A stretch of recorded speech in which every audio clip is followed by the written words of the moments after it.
Welcome to the Slop Temple. We pray this video helps. You start by creating the 2 essential files and placing them in one folder so links stay simple.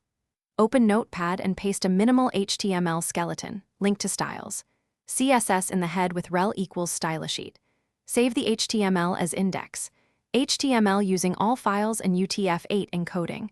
Then create styles. CSS, add a basic rule like body font family, Arial, and save.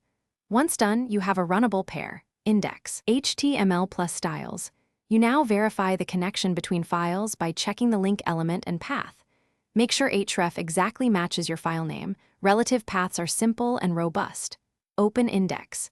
HTML in a browser. Inspect visually and if needed, use the developer tools to confirm styles.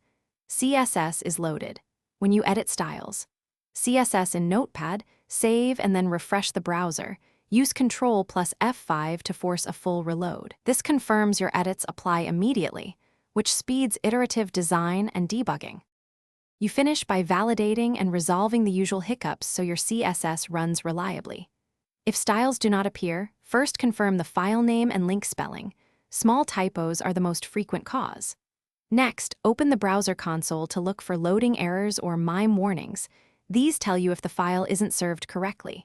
If all else fails, save files again with UTF-8, clear the browser cache, and restart. Make sure to refresh the page so the newest CSS is applied. Thanks for watching. Consider subscribing if we helped you.